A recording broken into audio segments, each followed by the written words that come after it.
여러분 반갑습니다. 주식성장의 진성주입니다. 6월의 첫 번째 거래일이었습니다. 현재 시각이 8시 3분입니다. 마지막까지 어떤 종목들이 두각을 보이고 수급적으로는 어땠는지 꼼꼼히 살펴봤습니다.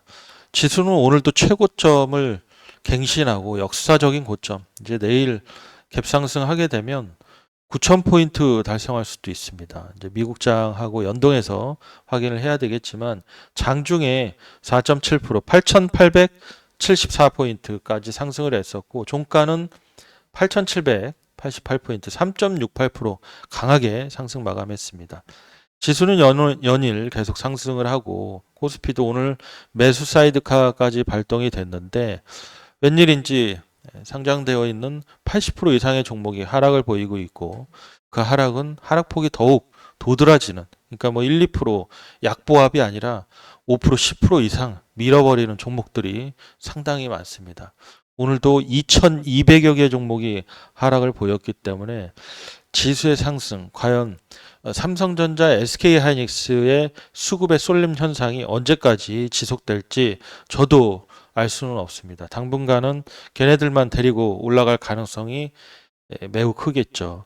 그 와중에 과연 외국인들의 수급은 언제쯤 돌아올 것인가? 오늘도 외국인들은 약 3조 원 정도 코스피에서 차익 실현을 보였는데요. 좀 전에 말씀드린 것처럼 코스피 코스닥 전체 2,200여 개 종목이 하락을 보였기 때문에 일부 종목만 끌고 올라가고 있다. 그렇게 보시면 됩니다. 다만 수급적으로 보면 오늘 코스닥에서 외인들이 밀어버리면서 밑에서 물량을 받은 것들이 있어요. 개미들의 물량과 기관의 물량을 한 8,700억 정도 받아냈다는 것이죠.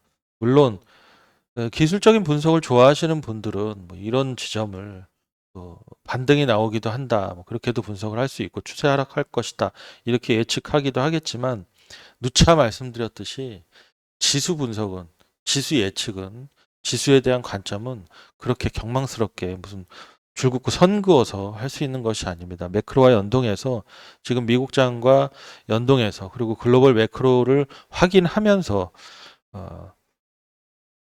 수급적으로 돈이 몰리는 것을 눈으로 확인하고 예측해 볼 수 있습니다. 저는 오늘 외국인이 물량을 받아낸 것, 아마도 이것이 뭐 단기 저점이다 이런 것은 크게 의미가 없습니다. 하지만 오늘의 코스닥의 외국인 매수, 본격적으로 만약에 코스피의 조정이 시작된다면 수급의 분산 효과, 그동안 가지 못했던 종목들이 키 맞추기를 한다, 그런 말씀은 드리지 않겠습니다. 하지만 충분히 이익이 나오는 종목, 이익이 나오는 섹터 안에서 불필요하게 외국인들이 매집을 하고 주가가 밀리는 모습, 물론 일부 공매도 세력들의 쇼플레이도 있지만 그런 종목들 위주로 코스닥에 매집을 한 흔적이 있다. 그렇다면 여러분들 챙겨서 보셔야 되고, 지수가 밀리면서 밀린 종목은 코스닥 지수가 좋아지면 다시 올라올 수 있습니다. 국민성장펀드 아직 본격적으로 수급에 유입이 된 것이 아니기 때문에 그 점을 잊고 계시면 안 된다. 그 말씀을 드립니다. 코스닥은 그렇게 말씀을 드리고요. 코스피를 봐야 되는데 지금 코스피가 외국인 비중이 40%, 이제 코스피가 상승을 하면서 외국인 비중이 40%까지 늘어났단 말이죠. 분명히 이 패시브는 차익 실현을 할 겁니다. 그러니까 당분간 외국인들은 계속해서 익절을 하고 물량 출회가 될 것이다. 저는 그렇게 예측을 하고 있습니다. 물론 외국인들의 매도가 나오면서 코스피가 어떤 모습을 보일지는 알 수는 없어요. 수급의 쏠림 현상이 당분간 지속될 것이다. 그 당분간이 뭐 한 달 될지, 두 달이 될지, 석 달이 될지, 6개월이 될지. 여기서 8천 밑으로 내려왔다가 다시 또 9천을 돌파하는 것처럼 강하게 기술적 반등이 나오면서, 그러니까 그런 것까지 다 예측을 할 수는 없거든요. 하지만 분명한 것은 외국인 비중이 40%까지 늘어나면서 이 패시브의 수급은 과도한 지수 왜곡된 상승이 있기 때문에, 왜 왜곡인 것이냐? 일부 오늘도 LG그룹주들이 상승을 보였는데요. 이거 뭐 무지성으로 마치 코인처럼 연속적인 장대 양봉을 뽑는 겁니다. 막 60조, 몇십 조짜리들이 분봉상으로 1분봉에 뭐 1분에 2, 3, 4%할 것 없이 들었다 놨다 하고 있기 때문에 뭐 이 종목에 대해서 좋은 관점을 가지시고 밑에서 매수해 놓은 분들이 아니라면 이 추세를 다 먹는 분들이 흔치 않습니다. 그런 상황이고 그렇기 때문에 삼성전자와 SK하이닉스의 상승으로 인한 지수 왜곡이 있습니다. 제 방송을 한 4년 이상 줄곧 저와 함께 공부를 하시면서 꾸준히 보셨던 분들은 언젠가 이 얘기를 들었었는데 하는 분들도 있을 겁니다. 그렇죠. 2023년도, 2020, 2023년도였어요. 에코프로, 포스코 그룹주들이 상승을 보일 때 지수를 왜곡시켰다. 그때 그 말씀을 드렸는데 지금이 그 상황입니다. 그래서 삼성전자와 SK하이닉스가 조정을 받게 되면 낙수 효과로 다른 이제 그동안 상승하지 못했던 종목들이 어떤 수급을 받아서 국민성장 펀드라든지 그리고 지금 코스닥의 외국인이 매수하는 것들을 보면 코스닥은 어느 정도 상승 추세가 단기적으로라도 나올 가능성이 있겠다. 이 코스닥 자체가 워낙 호가가 얇고 LP들이 물량을 받쳐놓을 수 있는 호가가 얇습니다. 그러니까 얼마든지 밀어버릴 수 있고 얼마든지 들어 올릴 수 있다는 점, 그 점 여러분들이 아셔야 됩니다. 이 구간에서 이 구간이라 하면 지금 8,700, 800 이런 구간에서 상승하는 종목의 종목 수와 하락하는 종목 수가 워낙 극명히 차이가 납니다. 지수가 이렇게 장대 양봉 3, 4%가 올랐는데 오늘만 하더라도 2200개의 종목이 하락을 보이고 있기 때문에 하락 종목의 개수가 워낙 많잖아요. 이 인위적으로 밀어버리는 것이거든요. 그럼에도 불구하고 회전율, 그러니까 매매 횟수가 높다는 겁니다. 그 매매 횟수가 높은 이유는 아무래도 신용 잔고가 역대 최대 코스피 KRX 개장 이래 38조 원이니까 이 38조 원 결코 작은 금액이 아니거든요. 그러니까 빚을 내서 투자를 하시는 분들이 이거는 뭐 9천 만 갈 거야 이렇게 그 엉덩이 무겁게 기다리고 있지 않잖아요. 레버리지를 투자하시는 분들도 매매 횟수가 많고 뭐 저 역시도 트레이딩 할 때는 매매 횟수가 잦고 많습니다. 그래서 신용거래 융자도 38조 원대로 높은 상태고 증권담보대출도 26조 원대로 높은 상태고 매매 회전율이 50% 넘기 때문에 지금 현재 이 고점에서 매매 회전율은 상당히 높은 상태다. 다만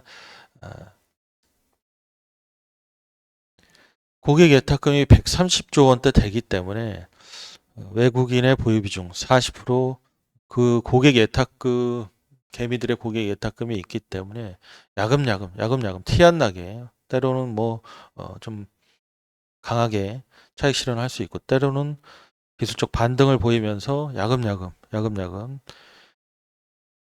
외국인들이 차익 실현을 보일 가능성이 매우 많겠다. 그렇게 저는 시장을 인지하고 있습니다. 뭐 코스닥에는 국민성장 펀드라든지 그리고 저는 6월 말에 있을 캐나다 핵 잠수함 수주가 독일이 아닌 한국이 수주할 가능성이 매우 높다. 그렇게 예측을 하고 있습니다. 그러니까 그런 일정에 맞춰서 일부 종목들은 조정을 받고 있는데 그 조정 구간에서 또 모아가면 그런 일정에 맞춰서 물론 제 예측이 맞을 수도 있고 틀릴 수도 있잖아요. 하지만 제가 공부해 본 결과 독일보다는 한국이 수주를 따올 가능성이 매우 높다. 수주를 따오게 되면 분명히 반등이 나오지 않겠는가 그렇게 예측을 하고 있어요. 국민성장 펀드가 됐든 뭐 캐나다 잠수함 수주가 됐든 그리고 물론 시장 모멘텀, 단기적인 모멘텀으로 봤을 때 엔비디아의 젠슨왕 방문이 그만큼 매력이 있긴 하죠. 하지만 그렇다 하더라도 지금 이렇게 LG그룹 쪽 오르는 것은 진짜 무슨 코인 오르듯이 오르는 거잖아요. 근본적으로 이 기업들의 어떤 펀더멘탈이 개선되거나 리레이팅 해야 될 만큼, 즉 뭔가 상승이 정당화 될 만큼 뚜렷한 명분은 없는 것이다. 저는 일부는 공매도 쇼플레이어들의 쇼커버, 쇼스퀴즈로 일부 종목은 그렇게 해석을 하고 있습니다. 여러분들 나름대로 시장을 보면서 해석을 하시면 되겠네요. 오늘 시총 무거운 종목들 상승이 많이 보였는데요.